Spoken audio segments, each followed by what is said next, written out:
Now part of the Darkcast Network. Welcome to Indie Podcasts with a Dark Side. On June 3rd, 2023, 17-year-old Madison Schemitz and her mother, Jackie Rogé, met friends for lunch at Mr. Chubby's Wings in Point Vedra Beach. Shortly after arriving, they noticed 20-year-old Spencer Ross Pearson sitting at a nearby table. Months earlier, Jackie had filed a criminal complaint accusing Spencer of stalking and harassing her daughter after their breakup. However, despite this restraining order, Spencer was there. He didn't say anything, but he was there. Recognizing the threat, Madison and her mother decided to leave. The mother and daughter requested their check and attempted to leave quietly. Surveillance footage captured the moment as they exited the restaurant, and Spencer followed them to the parking lot. What happened next is shocking. Welcome, lambs. Welcome to Love and Murder, Heartbreak to Homicide. I am your host, Kai, and if you're new here, go ahead, take a listen, and if you like it, don't forget to subscribe. If you're a returning lamb, thank you so much for your continued support for however long you've been with Lamb. I want to remind you that I am on vacation, so today marks the first day of the Quick Rant series for the end of December. So each episode drop day, you will be receiving a quick rant. Some might be longer than others, but don't despair if you get a 5-minute quick episode. Everything will return to normal for season 5 in January. So I wanted to remind you of that update. Now let's get back into the case of Spencer Pearson. Surveillance footage captured Spencer as he rushed Madison from behind, grabbed her, and stabbed her 15 times with a knife. Witnesses described the scene as horrifying. Quote, "The defendant held the juvenile victim with one arm and stabbed her approximately 15 times. Rushed to her daughter's aid, fighting Spencer with her bare hands, as any mother would. Absolutely. She was stabbed in the forehead and leg trying to protect her daughter, and I know that didn't stop her. A bystander named Kennedy Armstrong intervened and was slashed while managing to disarm Spencer. Kennedy ended up getting serious hand injuries. Moments later, Spencer turned the knife on himself, slitting his throat multiple times in an apparent suicide attempt. Kennedy, I just want to say that was really brave of you. I don't know. Honestly, if I would have done something like that, I probably would have called 911. But who knows? In the heat of the moment, maybe I would have called 911 and then jumped in. But honestly, for you to have jumped in to help this person who you didn't know, such bravery. First responders arrived to find multiple victims requiring immediate medical attention. Body camera footage from St. Johns County Sheriff's Office documented EMTs working to stabilize the victims. One deputy reported a victim with chest wounds while medical personnel focused on establishing an airway for Spencer. So even though Spencer tried to commit suicide, notice I said tried, it didn't work, and he was taken into custody. EMTs worked for hours treating the victims, with Kennedy later saying that they spent 9 hours in the main trauma unit. Madison later talked about the attack, saying, quote, "I remember being on my hands and knees, begging for the defendant to get off of me, with my screams slowly becoming more and more silent." Now, the relationship between Madison and Spencer lasted only 6 months and ended in April 2023. During their brief relationship, Madison reported feeling, quote, "suffocated, trapped, manipulated, and controlled." The stalking began within 24 hours of their breakup. Madison first saw Spencer's concerning behavior at Davis Park parking lot after a softball game. Quote, "That moment was the first moment I had felt that fear. When she tried to leave, followed her to her car, forcing her to run towards a friend's house. Over the following 2 months, Spencer's behavior escalated to where he created fake social media accounts to harass Madison, left notes on her car, followed her to various places, and sent concerning text messages. On April 14th, 2023, Spencer attempted suicide by hanging himself with a tie, resulting in a brief hospital stay. After this incident, he temporarily stopped the harassment, but soon it was back to his normal stalker patterns. Less than a week before he attacked Madison, Jackie filed a criminal complaint against Spencer for stalking and harassment. Madison described living in constant fear, quote, having to be hyper aware of my surroundings every single day in fear that he would show up where I was yet again is not something a 16-year-old girl deserves. That's really concerning and really sad. I can't imagine living like that. Like, can you imagine living in constant fear of somebody stalking you, always there watching you? I couldn't imagine. Madison was a softball star at her Ponte Vedra High School, but after this attack, she was left paralyzed from the chest down due to spinal cord damage. Quote, I remember every single second of it. I should not have to remember the feeling of my body being inflicted with a knife over and over again. I remember the moment I realized I was paralyzed. Horrifying. So horrifying. When Madison arrived at Memorial Hospital in Jacksonville as a level 1 trauma alert on June 3rd, the medical team documented severe injury from Spencer's attack. They said she had multiple lacerations to her back and chest. She had collapsed lungs on both sides. She had a T4 vertebrae fracture. She had a ligamentum flavum injury. I don't know what that is. And she had right chest lacerations requiring immediate intervention. So let's find out what ligamentum flavum injury is. According to New York, New Jersey Spine.com, ligamentum flavum injury refers to the abnormal thickening of the ligamentum flavum, which connects adjacent vertebrae in the spine. Okay, so you know how when your spine, the bones in your spine come together? I think, and if you're in the medical field and I'm completely wrong, please comment below and let me know. But I think that's the ligaments between it, what joins them together. So I guess that's part of how she became paralyzed. So the most critical injury was a tension pneumothorax requiring immediate chest tube placement. Quote, when we inserted a chest tube, we had a rush of air come out of her chest cavity. This is a quote from the trauma surgeon. On June 4th, neurosurgeons performed a T4 laminectomy and traumatic dural repair. I am not in the medical field. So let's see what a pneumothorax is. A tension pneumothorax. According to Dr. Alan Thomas Charlie, it's a life-threatening condition where air becomes trapped in the pleural space, the area between the lung and the chest wall, causing the lung to collapse. It causes the chest to become more pressurized, harming the heart and lungs. Wow. Madison's rehabilitation journey started at Brooks Rehabilitation. Her physical therapist, Sydney Dalton, said, quote, Madison is one of the hardest workers I've ever worked with. No matter what I ask her to do, she's willing and ready to put the work in. Initial assessments classified her injury as Asia B on the American Spinal Injury Association scale. Asia, American Spinal Injury Association. Indicated some sensory function but limited motor control below the injury site. Through intense physical therapy, Madison progressed significantly. Quote, I remember the feeling of being able to tell my mom that I was now able to move my foot and her bursting into tears of joy.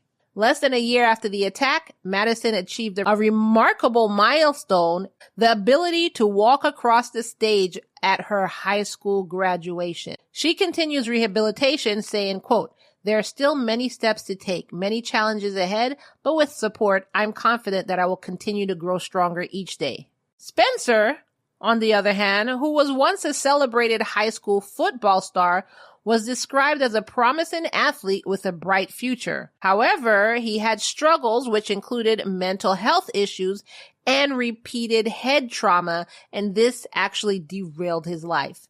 In July 2023, Spencer entered a guilty plea to 2 counts of attempted first-degree murder with a weapon and 1 count of aggravated battery causing serious bodily injury.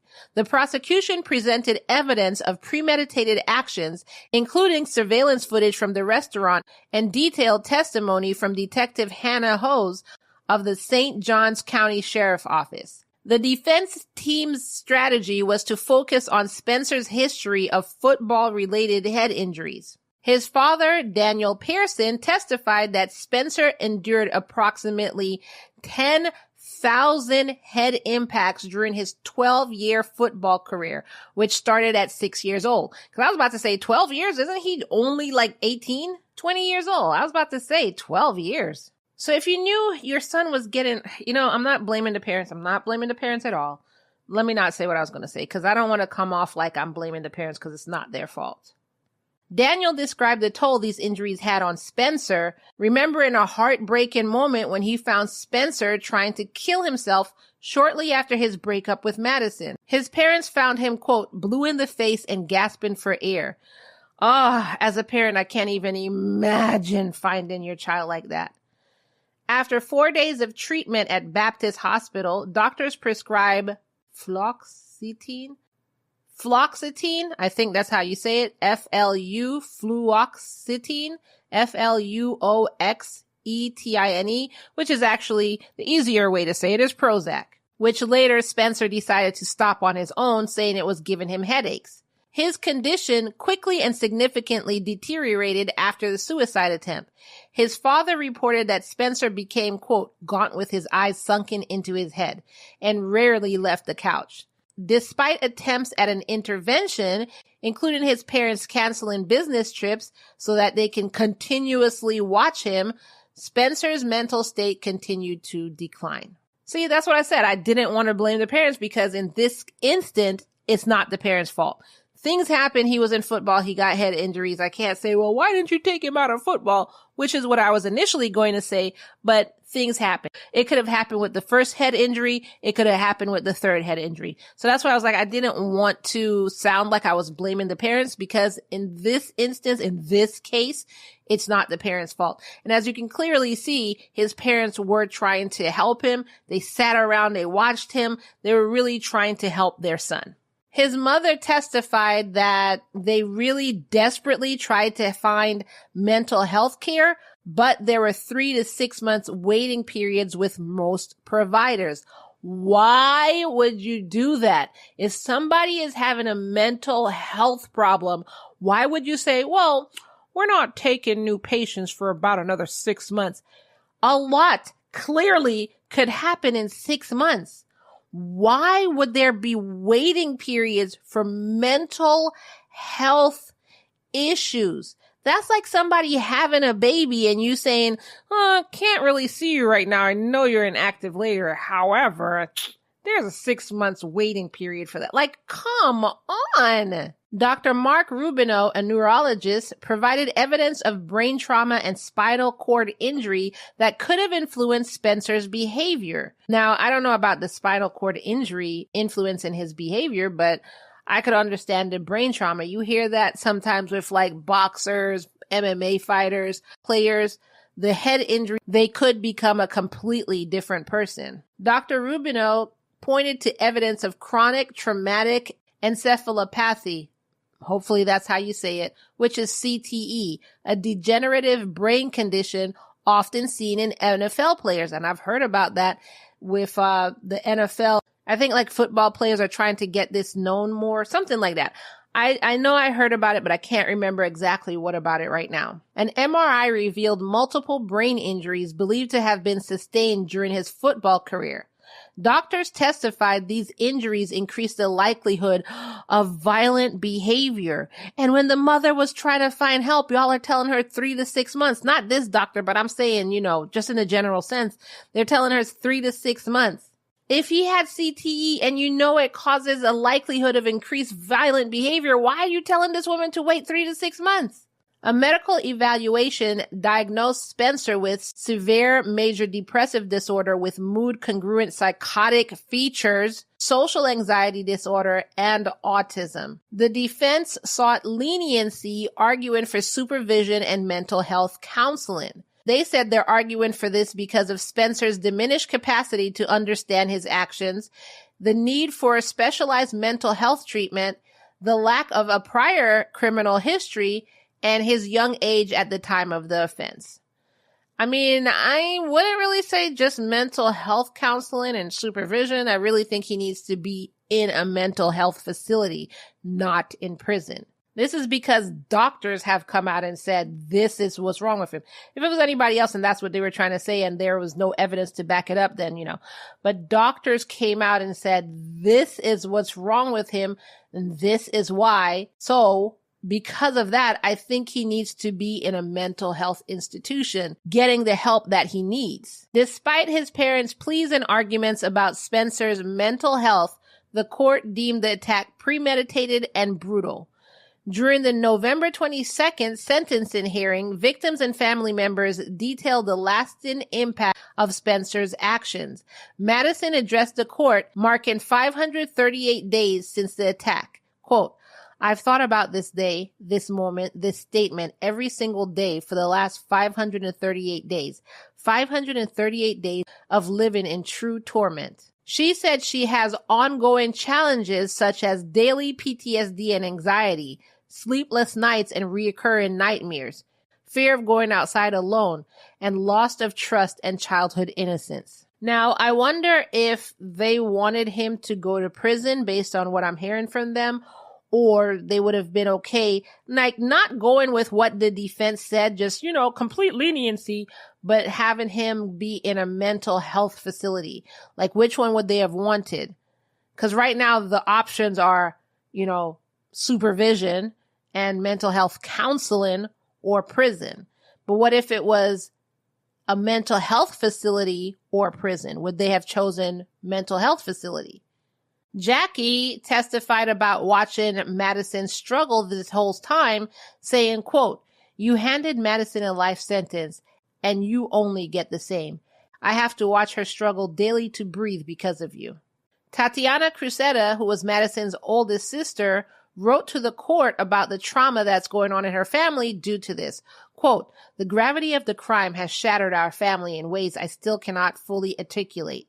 Christopher Schemitz detailed how their mother now battles chronic pains and emotional scars that disrupt their daily lives. Andrea Salvaggio, who survived a similar attack in Boston, actually connected with Madison. Quote, the isolation and loneliness that you feel during this time is an unmatched feeling. And Spencer's father actually recognized Kennedy for the intervention that they did, saying that Kennedy probably saved multiple lives that day.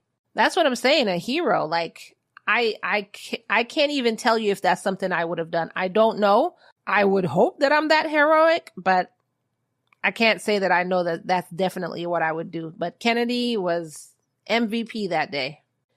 Before sentencing, Daniel apologized to everyone involved. To Madison, he said, quote, I'm so sorry. I'm so sorry this happened to you, Madison. You were always so sweet. Coming over, you were always such a beautiful person to be around. You were so good to our family. I'm sorry this happened to you. I think about you every day. I pray for you every day. You're a sweet soul. You're a beautiful person. I know that. I'm sorry. End quote. To Jackie, he said, quote, and Jackie, I'm sorry. I'm so sorry. I know you've had to go through a world of hurt. And just dealing with all of this, I'm sorry. I pray for you to have peace and forgiveness, and I just can't say I'm sorry enough. Y'all don't deserve this. End quote. To Kennedy, he said, quote, Kennedy, thank you. Thank you for saving multiple lives. You are a hero, and I believe you also saved my son. I know you didn't intend to, but I thank you for that. Judge Arlie Smith handed down the maximum sentence, life in prison, saying that the severity of the crime was way too much. Quote, June 3rd, 2023 was horrific. This defendant launched a vicious attack on a 17-year-old girl who had only weeks earlier done her part to try to save his life when he attempted suicide. The same person who tried to save his life, he violently and viciously attacked. Judge Smith acknowledged the defense's points, but said, quote, this court does not impose a sentence based on vengeance, but there are certain crimes that merit the maximum sentence possible, and this is one of them. As the sentence was being read, Spencer's parents were crying, like audibly crying. His father repeatedly said, quote, oh God. Spencer, who was visibly scarred from his suicide attempt, remained emotionless. Madison and her family were very happy. Quote, this chapter, though challenging, is now behind us. While it will take time, we are committed to moving forward with hope and strength. This was a quote from Madison. She also said that she wanted to help others. Quote, "For me, the journey is far from over. There are still many challenges ahead, but with the support of those who have stood by me, I'm confident that I will continue to grow stronger each day." Following her recovery, Madison joined forces with the One Love Foundation, an organization made by Sharon Love after her daughter Yardley was murdered in 2010. The foundation teaches young people to recognize warning signs in relationships and prevent abuse before it escalates. The One Love's Foundation educational programs focus on identifying healthy and unhealthy relationship behaviors, empowering teens to make informed decisions, building support networks for abuse survivors, and making peer-led prevention initiatives. State Attorney R.J. Larraza launched the Safety First, Success Always program across 4 school districts. This initiative works alongside Madison's advocacy efforts to prevent teen dating violence through early intervention and education. Madison's testimony during Spencer's sentencing highlighted the importance of relationship education. Quote, "I deserve the opportunity to form relationships with whomever I wanted and deserve the opportunity to be happy in these relationships.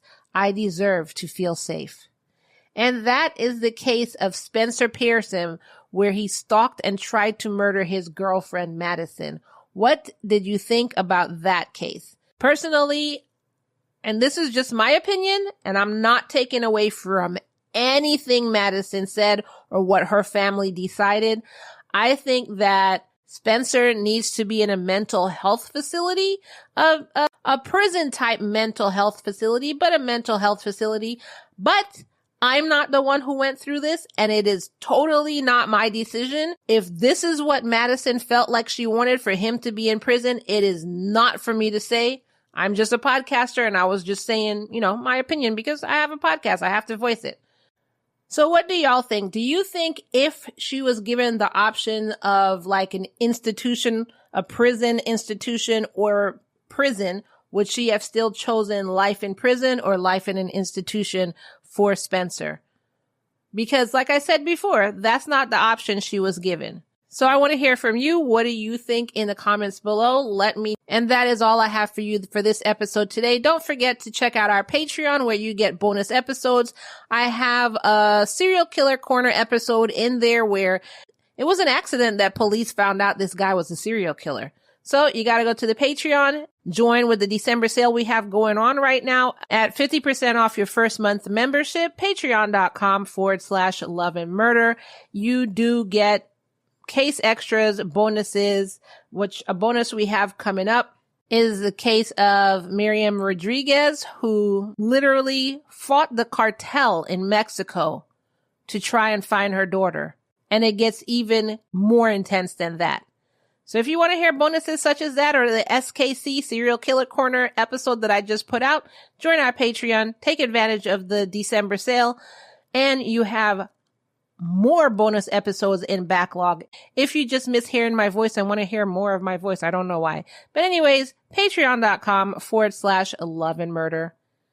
Leave your comments below on this episode. And as we end each full episode, even though this is a mini episode, which actually this one turned out to be long, I remind you that it's all love and no murder, y'all. See you in the next episode. Stay tuned for my commercial guest. Bye.